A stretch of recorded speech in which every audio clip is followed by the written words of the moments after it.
All right. The homework answers, the warm-up answers, you should be able to find those. All right, so here's the notes. Here's a quick run through of these notes here. Um, so what we've talked about so far is we've talked about finding a confidence interval for the mean when we know sigma. Now, if you think about that, that probably doesn't make a lot of sense because if you know sigma, if you know the population standard deviation, why wouldn't you know the population mean? So what makes more sense is that if we don't know the population mean, we probably don't know the population standard deviation. So what we're going to have to do here is we're going to have to use the sample standard deviation, which is a much more realistic scenario.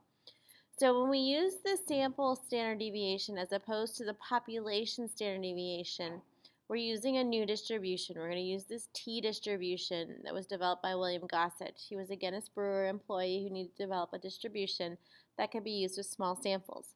The Irish brewery where he worked did not allow the publication of research results, so he called it.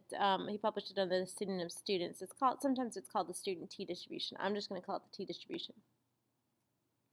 All right, the T distribution. So when we're using it, the population standard deviation is unknown. The population is normally distributed, or the sample size is greater than 30. All right, so the characteristics. There's some similarities and some differences here to what you're familiar with, that Z distribution there. It's similar in that it's still bell-shaped. It's still symmetric about the mean. The mean and the median and the mode are all located at the center, which is 0, and the curve never touches the x-axis.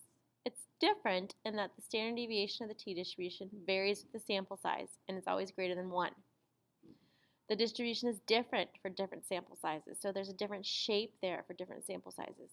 It has a lower height and wider spread than the normal distribution, but as n gets larger, the t distribution approaches the normal distribution. And it's a family of curves based on degrees of freedom. So here's a picture here. So here's your standard normal curve, this dark one that you're familiar with. And then here's the t distribution for degrees of freedom of 5. So you can see it's still kind of bell-shaped. It still never touches the x-axis, but it's shorter, and it has more area here in the tails than what we've seen before. And then here would be your z distribution or your t distribution for degrees of freedom of 20. So as you can see, as those degrees of freedom get larger, it gets closer to that z distribution. So the degrees of freedom, what are they? So many statistical distributions use this concept of degrees of freedom, and the formulas for finding the degrees of freedom vary for the different statistical tests. The degrees of freedom are the number of values that are free to vary after a sample statistic has been computed, and they tell the researcher which specific curve to use when a distribution consists of a family of curves. Another way to think about the degrees of freedom is that, so let's say that the mean of 4 values is 8. Then 3 of the numbers are free to be any number, but the 4th value must be a specific number. So here's an example. Here's the 4 values.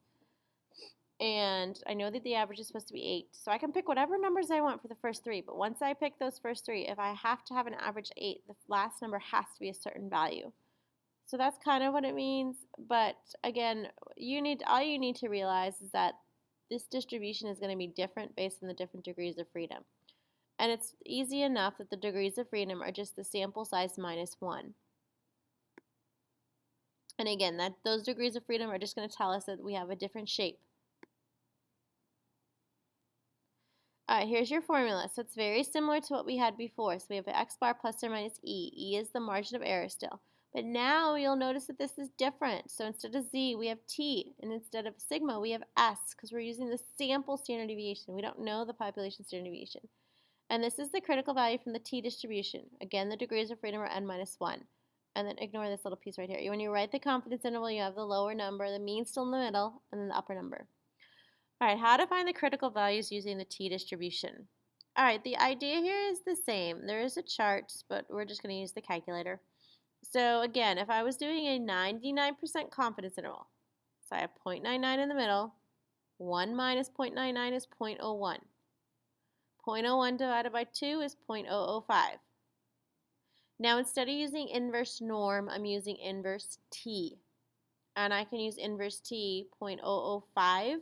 So that's the area to the left here. And then the command will ask you for the degrees of freedom. The degrees of freedom are the sample size minus 1. So in this case, the degrees of freedom are 15.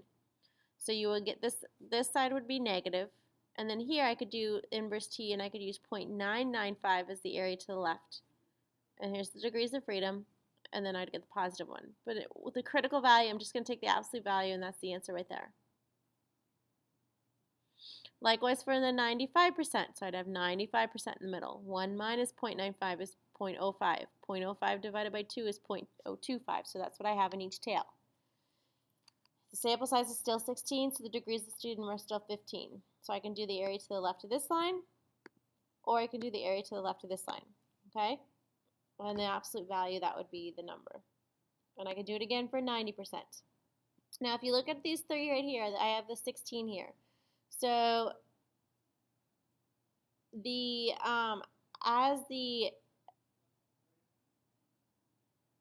this critical value is decreasing as the confidence interval is decreasing, which makes sense. It's the same thing happened in the z distribution.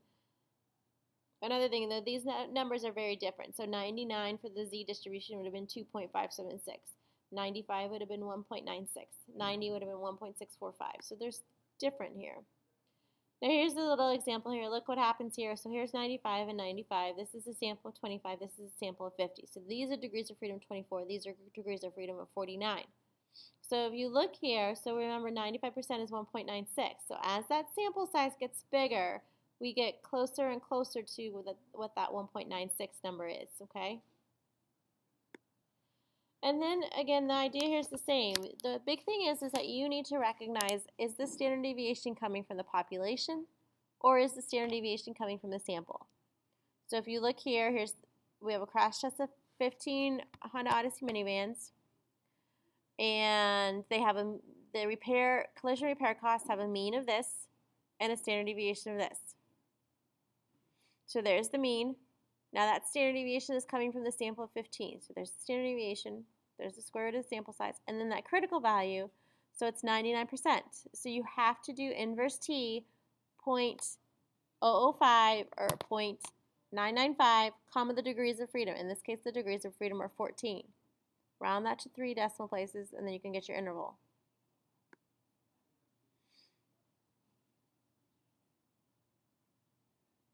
You can't just use 2.576 because it's not always 2.576 because this is the t distribution, not the z distribution. Here's another example.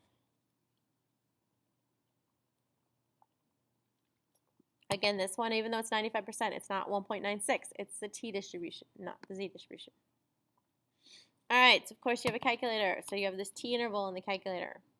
So you can use the stat option and you can plug everything in there.